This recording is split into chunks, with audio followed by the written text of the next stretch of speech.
UP triple SC महिला स्वास्थ्य कार्यकर्ता भर्ती परीक्षा के लिए टेस्ट सीरीज की श्रृंखलाएं चल रही थी, जिसमें 30 टेस्ट हो चुके हैं। आज जो है टेस्ट नंबर 31 होंगे। टॉप 25 क्वेश्चन रखे गए हैं सिलेबस के अनुसार। तो चलिए बिना समय गंवाए स्टार्ट करते हैं।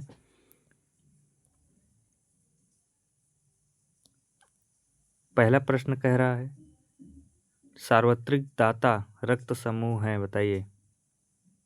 यूनिवर्सल डोनर ओ, बी, ए, बी या ए।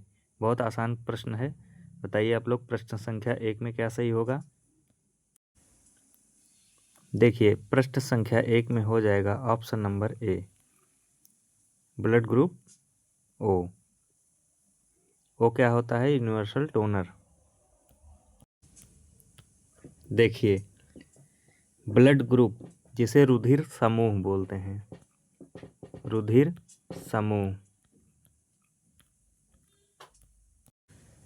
देखिए सभी जीवों में कुल मिलाकर कितने रुधिर समूह तंत्र पाए जाते हैं, ये पॉइंट याद रखिएगा, बहुत ही इम्पोर्टेंट है। सभी जीवों में कुल मिलाकर 55 ब्लड ग्रुप तंत्र पाए जाते हैं। ठीक, एक पॉइंट ये याद रखिएगा। कभी कभी एग्जाम में पूछ लेगा रुधिर समूह अर्थात ब्लड ग्रुप की खोज किसने किया था, तो याद रखिएगा कार्ल लैंड स्टीनर। कब किए थे? सन 1900 में। सन 1900 में। देखिए 1900 ईस्वी में कार्ल लैंड स्टीनर ने ब्लड ग्रुप की खोज की थी। इसके लिए इन्हें क्या दिया गया था? 1930 ईस्वी में नोबेल पुरस्कार। याद रखिएगा, बहुत ही इम्पोर्टेंट है। नोबेल पुरस्कार कब दिया गया था? 1930 ईस्वी में। प्रश्न में पूछा है सर्वदाता रुधिर समूह, तो ओ ग्रुप जो होता है सर्वदाता होता है, और ए और बी क्या होता है? ए और बी सर्वग्राही। ये दोनों पॉइंट याद रखिएगा। सर्वदाता जो है ओ ग्रुप होता है और सर्वग्राही जो है ए और बी ग्रुप होता है। चलिए आगे बढ़ते हैं प्रश्न संख्या 2 की तरफ। प्रश्न संख्या 2 कह रहा है हमारे शरीर की सबसे लंबी अस्थि कौन सी है, बताइए। हमारे शरीर की सबसे लंबी अस्थि, the longest bone of our body is, बताइए। खोपड़ी, बहिप्रकोष्ठिका या प्रगंडिका या उर्वस्थि, जिसे फीमर बोलते हैं, बताइए। प्रश्न संख्या 2 में हो जाएगा ऑप्शन नंबर डी,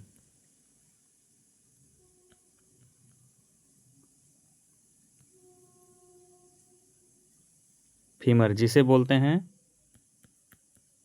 जांघ की हड्डी। ये क्या होती है? सबसे लंबी होती है। कभी कभी प्रश्न पूछ लेता है मानव शरीर की सबसे छोटी हड्डी, सबसे छोटी हड्डी, तो इसमें क्या होगा? स्टेपीज, जिसे कान की हड्डी बोलते हैं। या कहाँ होती है? कान में। और कभी कभी प्रश्न पूछ लेगा मानव शरीर की सबसे पतली हड्डी, तो इसे बोलते हैं फिबुला। कहाँ होती है? निचली टांग के पास। और सबसे मजबूत हड्डी,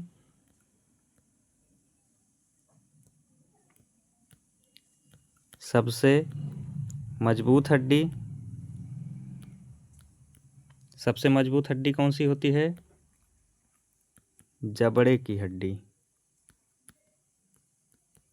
याद रखिएगा, सारे पॉइंट बहुत ही इंपॉर्टेंट हैं। चलिए आगे बढ़ते हैं। अगला प्रश्न कह रहा है प्रश्न संख्या 3, the functional unit of kidney is, बताइए। वृक्क की कार्यकारी इकाई क्या है?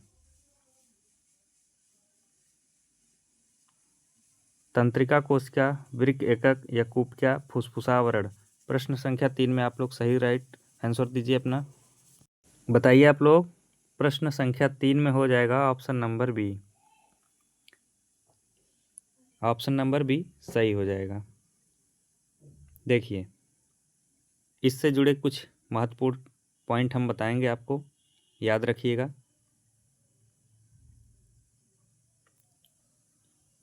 नेफ्रॉन को क्या बोलते हैं? गुर्दे की संरचनात्मक इकाई। ठीक। क्वेश्चन बन सकता है, गुर्दे का आकार किस जैसा होता है? तो सोयाबीन के आकार का, सोयाबीन के आकार का। वृक्क को ही गुर्दा बोलते हैं या किडनी। और इसका वजन कितना होता है? इसका भार की बात करें 170 ग्राम। ये सब प्रश्न पूछे जा सकते हैं। गुर्दे के बारे में अध्ययन करना क्या कहलाता है? गुर्दा, वृक्क, किडनी एक ही चीज है। इसके बारे में अध्ययन करना क्या कहलाता है? नेफ्रोलॉजी। याद रखिएगा, बहुत इंपॉर्टेंट है। लंबाई पूछ लेगा कि किडनी की लंबाई कितनी होती है, तो 10 से 12 सेंटीमीटर। और मोटाई की बात करेगा, ये लेंथ है। और मोटाई की बात करेगा, मोटाई क्या होती है? 2 से 3 सेंटीमीटर। और व्यास क्या होता है? व्यास 3 से 4 सेंटीमीटर। याद रखिएगा, ये सारे बहुत ही इंपॉर्टेंट हैं। गुर्दे का कार्य, अर्थात किडनी का जो कार्य होता है, यह भी पूछा जा सकता है एग्जाम में। तो क्या होता है? रुधिर को छानना, रुधिर को छानना, फिल्ट्रेशन। चलिए आगे बढ़ते हैं प्रश्न संख्या 4 की तरफ। कह रहा है, रक्त में ग्लूकोज का नियंत्रण इस हार्मोन द्वारा किया जाता है। बताइए, इंसुलिन, प्रोलैक्टिन, ऑक्सीटोसिन, या टेस्टोस्टेरोन। बताइए, प्रश्न संख्या 4 में क्या होगा? तो इसमें हो जाएगा ऑप्शन नंबर ए। देखिए, इंसुलिन, इंसुलिन हार्मोन जो है अग्न्याशय द्वारा बनाया जाता है। ठीक। जब रक्त में ग्लूकोज का स्तर बढ़ता है तो अग्न्याशय इंसुलिन छोड़ता है। इंसुलिन जो है ग्लूकोज को कोशिकाओं में जाने में मदद करता है, ताकि कोशिकाएं इसे ऊर्जा के लिए इस्तेमाल कर सकें। चलिए आगे बढ़ते हैं प्रश्न संख्या 5 की तरफ। 5 कह रहा है, आरबीसी को वर्ड इससे दिया जाता है। बताइए। 4 विकल्प दिया गया है, चारों आप लोग पढ़िए और कमेंट में उत्तर दीजिए इसका। प्रश्न संख्या 5 में आप लोग कमेंट में उत्तर दीजिए। The colour of the RBC is given by. चलिए आगे बढ़ते हैं अगले प्रश्न की तरफ। प्रश्न संख्या 6 कह रहा है, total number of bones in our body is. तो प्रश्न संख्या 6 में क्या हो जाएगा? Option number B, 206। देखिए, वयस्कों में हड्डियों की कुल संख्या कितनी होती है? 206। अगर यही बात करें नवजात शिशुओं में, नवजात शिशु में कितनी होती है? लगभग 300 से ज़्यादा होती है। ठीक। याद रखिएगा, बहुत इंपॉर्टेंट, यहाँ से प्रश्न बन सकता है। एक प्रश्न और बन सकता है, जो हमारा बोन्स होता है, इसके अध्ययन को क्या कहते हैं? बोन्स के अध्ययन को क्या कहते हैं? क्या कहते हैं? ऑस्टियोलॉजी। याद रखिएगा, बहुत महत्वपूर्ण है। अगर यहीं पे बात करेगा हड्डियों के रोग के अध्ययन को क्या कहते हैं, वहाँ बात हो गई हड्डियों का अध्ययन, ऑस्टियोलॉजी कहलाता है, लेकिन हड्डियों के रोग के अध्ययन को क्या कहते हैं, ऑर्थोलॉजी।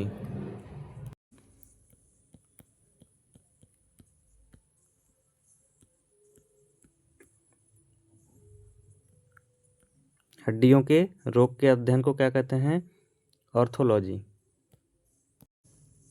देखिए बोन्स क्या होता है, बोन्स जो है कई प्रकार का ऊतक होता है। एक प्रकार का ऊतक है जो कई कोशिका से मिलकर बनती है, जो कई कोशिका से मिलकर बनती है, याद रखिएगा ये भी पॉइंट। चलिए आगे बढ़ते हैं। अगला प्रश्न, प्रश्न संख्या 7 कह रहा है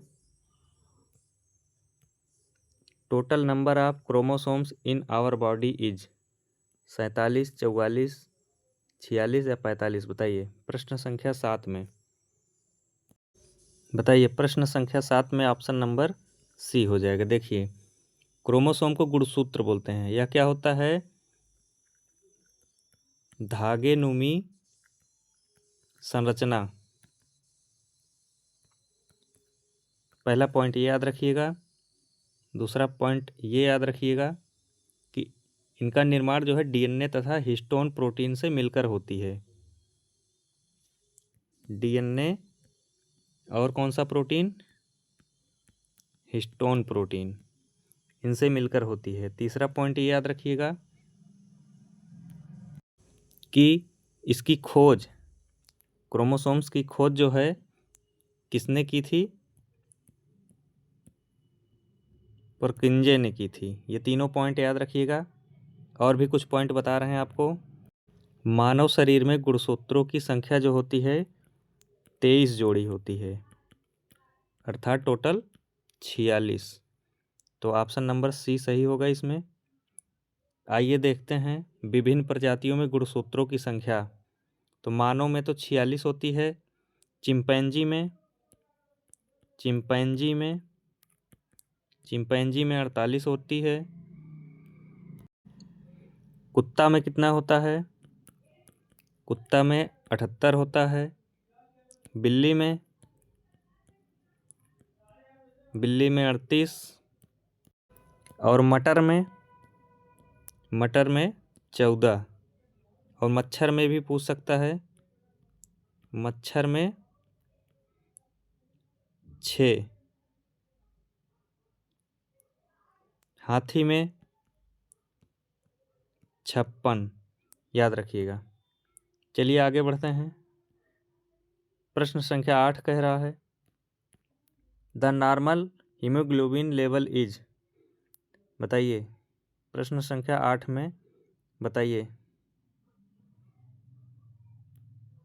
देखिए प्रश्न संख्या 8 में हो जाएगा ऑप्शन नंबर बी। आइए देखते हैं कैसे। द नॉर्मल रेंज, सामान्य सीमा जो है, haemoglobin level is different for main and women, दोनों के लिए दिया गया है, पुरुष के लिए और महिला के लिए, दोनों के लिए दिया गया है। तो पुरुष के लिए कितना होता है, 13.5 से 17.5 ग्राम पर डेसीलीटर। वही महिला की बात करें तो इसमें 12 से 15.5 ग्राम प्रति डेसीलीटर। ये दोनों तीनों पॉइंट याद रखिएगा, बहुत ही इंपॉर्टेंट है। चलिए आगे बढ़ते हैं। प्रश्न संख्या 9 कह रहा है औसत प्रौढ़ का नियमित रक्त ग्लूकोज स्तर होता है, बताइए। प्रश्न संख्या 9। तो प्रश्न संख्या 9 में हो जाएगा 80 से 110, ऑप्शन ए करेक्ट है। आइए देखते हैं अगला प्रश्न। कह रहा है हृदय के आवरण को क्या कहते हैं, हृदय के आवरण को क्या कहते हैं। देखिए हृदय से संबंधित कुछ जानकारी हम दे रहे हैं पॉइंट वाइज, इसको नोट कर लीजिएगा, परीक्षा की दृष्टि से बहुत ही महत्वपूर्ण है। तो पहला पॉइंट है, पूछेगा एग्जाम में प्रश्न इस तरह से भी बन सकता है, हृदय के अध्ययन को क्या कहते हैं? तो हृदय के अध्ययन को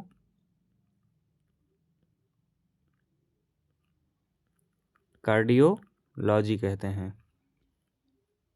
दूसरा पॉइंट याद रखिएगा, हृदय एक कैसा अंग है? परिसंचरण अंग है। हृदय परिसंचरण अंग है। तीसरा पॉइंट, किसका परिसंचरण करता है? तो रुधिर का, रुधिर का परिसंचरण करता है।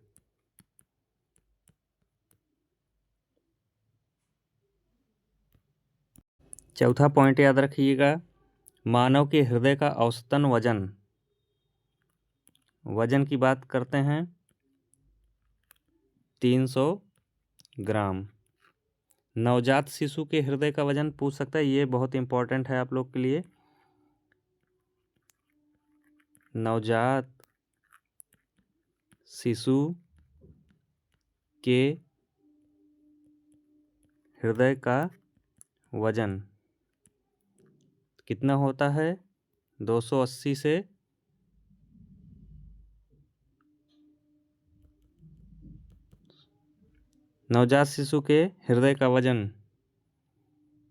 20 से 25 ग्राम। याद रखिएगा, बहुत इंपॉर्टेंट है, 20 से 25 ग्राम। देखिए, हम औसतन वजन की बात किए हैं तो 300 ग्राम, लेकिन यहीं पे पुरुष और महिला में देखा जाए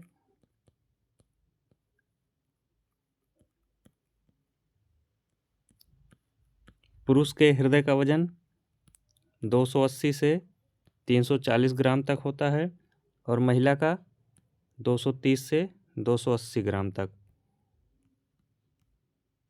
याद रखिएगा। हृदय के आवरण को पेरिकार्डियम कहते हैं। क्या कहते हैं? पेरिकार्डियम। पेरिकार्डियम परत जो होती है 2 परतों से मिलके बनी होती है। पहली परत रेशेदार होती है, रेशेदार परत, और दूसरी सिरोस परत। याद रखिएगा, परीक्षा में पूछा जा सकता है, ये 2 परतों से मिलके बनी होती है। मानव हृदय में कितने कोष्ठक होते हैं? चैम्बर अगर पूछेगा, एक पॉइंट ये याद रखिएगा,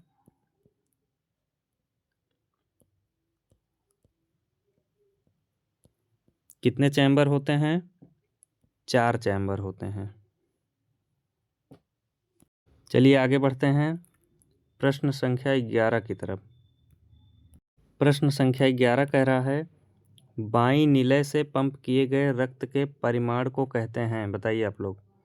प्रश्न संख्या 11।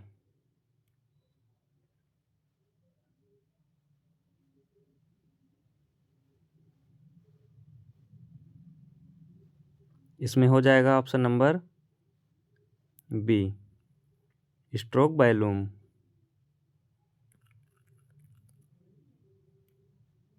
देखिए, मानव हृदय के जो चारों कोष्ठक हैं, ये डायग्राम देखिए आप लोग, तो ये वाला जो है इसे बोलते हैं बायां अलिंद, और नीचे वाले भाग को बायां निलय, और इस साइड में दायां अलिंद, और ये नीचे वाला भाग दायां निलय। अगला प्रश्न कह रहा है, vitamin C is also known as. बताइए, विटामिन सी को और किस नाम से जाना जाता है? प्रश्न संख्या 12। देखिए, प्रश्न संख्या 12 में क्या हो जाएगा, विटामिन सी को और किस नाम से जानते हैं बताइए? तो स्कारबिक एसिड, ऑप्शन नंबर सी हो जाएगा। देखिए, स्कारबिक एसिड जो है विटामिन सी का रासायनिक नाम भी है। विटामिन सी के स्रोत कौन कौन से हैं? संतरा, नींबू, आंवला, याद रखिएगा, और अंगूर तथा अमरूद, ये सब क्या हैं? विटामिन सी के स्रोत हैं। देखिए एक पॉइंट ये याद रखिएगा, विटामिन सी को क्या कहा जाता है? घाव भरने वाला विटामिन। घाव भरने वाला विटामिन परीक्षा में पूछा जा सकता है। एक पॉइंट और याद रखिएगा, प्रतिरक्षा तंत्र को मजबूत करने वाला विटामिन। प्रतिरक्षा तंत्र को मजबूत करने वाला विटामिन कौन सा विटामिन है? सी है। एक पॉइंट और याद रखिएगा, यह क्या है? ऑक्सीकरण रोधी विटामिन है। ऑक्सीकरण रोधी विटामिन है। ऑक्सीकरण रोधी विटामिन है। चलिए आगे देखते हैं। प्रश्न संख्या 13 कह रहा है, गलकंड किसके अभाव से होता है? आयोडीन, कैल्शियम, पोटेशियम, क्लोराइड, बताइए आप लोग। प्रश्न संख्या 13 में हो जाएगा ऑप्शन नंबर ए, आयोडीन की कमी से। चलिए अगला प्रश्न देखते हैं। प्रश्न संख्या 14 कह रहा है, किस विटामिन के अभाव से जेरोप्थेल्मिया होता है? बताइए आप लोग। प्रश्न संख्या 14 में हो जाएगा option number B, vitamin A. देखिए यह एक बीमारी है जो विटामिन ए की कमी के कारण होती है। यह बीमारी आँखों को क्या करती हैं? सूखा कर देती हैं। विटामिन ए की कमी से होने वाले जेरोप्थेल्मिया के कुछ लक्षण जैसे कि कार्नियल जेरोसिस, याद रखिएगा, बहुत इम्पोर्टेंट है। चलिए आगे बढ़ते हैं। प्रश्न संख्या 15 कह रहा है, सामान्य स्वस्थ व्यक्ति का रक्तचाप कितना होता है? प्रश्न संख्या 15, इसमें बताइए आप लोग क्या होगा? 120/80 mm ऑफ Hg। ठीक, ऑप्शन नंबर बी करेक्ट हो जाएगा। चलिए आगे बढ़ते हैं प्रश्न संख्या 16 की तरफ। आइए देखते हैं प्रश्न संख्या 15 में कुछ इम्पोर्टेंट पॉइंट है, आप लोग इसको नोट कर लीजिएगा। The normal blood pressure for a healthy adult is 120/80, याद रखिएगा।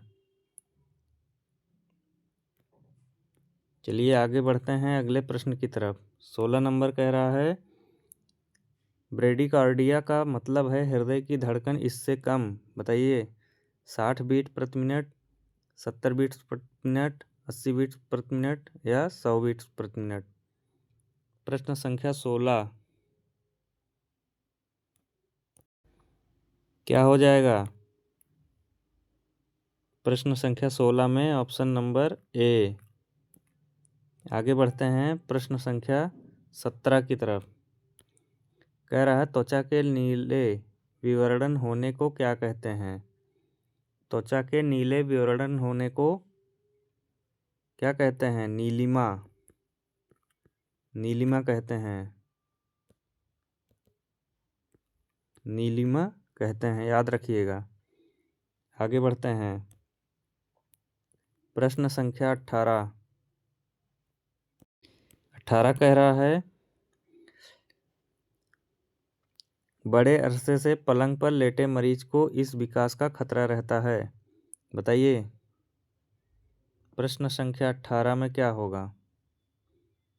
प्रश्न संख्या 18 में हो जाएगा ऑप्शन नंबर ए, डेक्यूबाइटस अल्सर। आगे बढ़ते हैं प्रश्न संख्या 19 की तरफ। 19 कह रहा है, औसत बालिग के लिए IM इंजेक्शन देने का सबसे वरीय स्थान है। प्रश्न संख्या 19, बताइए आप लोग। त्रिकोणिका, नाभि, नितंब या प्रबाहु? इसको क्षेत्र लिख दीजिए। प्रश्न संख्या 19 में हो जाएगा ऑप्शन नंबर सी। आगे बढ़ते हैं प्रश्न संख्या 20 की तरफ। पीड़ानाशक दवाइयाँ कम करती हैं, बताइए। शर्करा स्तर, ज्वर या श्रवण या पीड़ा, क्या कम करती हैं? पीड़ानाशक जो दवाइयाँ होती हैं वो पेन अर्थात पीड़ा को कम करती हैं। आगे बढ़ते हैं प्रश्न संख्या 21 की तरफ। 21 कह रहा है हड्डी के निरंतरता का टूटना, बताइए। हड्डी के निरंतरता का टूटना इसको क्या कहते हैं? प्रश्न संख्या 21 में इसे कहते हैं अस्थिभंग अर्थात फ्रैक्चर। ऑप्शन नंबर सी हो जाएगा। आगे बढ़ते हैं प्रश्न संख्या 22 की तरफ। कह रहा है भारत में ICDS कार्यक्रम आरंभ हुआ। प्रश्न संख्या 22। देखिए इस कार्यक्रम का जो आरंभ हुआ 1975 में हुआ। इसे क्या बोलते हैं हिंदी में? एकीकृत बाल विकास सेवा। एकीकृत बाल विकास सेवा। एकीकृत बाल विकास सेवा यह क्या है? एक सरकारी कार्यक्रम है जिसका उद्देश्य बच्चों, गर्भवती महिलाओं और स्तनपान कराने वाली महिलाओं के स्वास्थ्य, पोषण और शिशु में सुधार करना है। आगे बढ़ते हैं। अगला प्रश्न कह रहा है 23 नंबर, माँ और बच्चे से संबंधित राष्ट्रीय स्वास्थ्य कार्यक्रम है, बताइए। कौन सा कार्यक्रम है जो माँ और बच्चे से संबंधित है? प्रश्न संख्या 23। प्रश्न संख्या 23 में हो जाएगा। देखिए पहला कह रहा है माता और शिशु स्वास्थ्य कार्यक्रम, दूसरा कह रहा है CSSM, तीसरा कह रहा है रिप्रोडक्टिव और चाइल्ड हेल्थ प्रोग्राम, अगला है ऊपरी सभी, उपर्युक्त, यहाँ टाइपिंग मिस्टेक है, उपर्युक्त कर लीजिएगा सभी। इसमें क्या हो जाएगा? प्रश्न नंबर 23 में हो जाएगा ऑप्शन नंबर डी। सारे जो कार्यक्रम हैं माता और बच्चे से संबंधित राष्ट्रीय स्वास्थ्य कार्यक्रम हैं। आगे बढ़ते हैं प्रश्न संख्या 24 की तरफ। 24 नंबर कह रहा है जन्म पूर्व अवधि में IFA का सामान्य संपूरक है, बताइए आप लोग। प्रश्न संख्या 24 में क्या हो जाएगा? ऑप्शन नंबर बी हो जाएगा। 100 दिनों के लिए केवल एक गोली। आगे बढ़ते हैं प्रश्न संख्या 25। IFA गोलियां दी जाती हैं जब माँ का हीमोग्लोबिन 10 ग्राम प्रतिशत से नीचे होता है, शिशु का HB 10 ग्राम प्रतिशत से नीचे होता है, ए और बी दोनों या ऊपर में से कोई नहीं, बताइए। 25 नंबर में 25 नंबर में हो जाएगा ऑप्शन नंबर सी।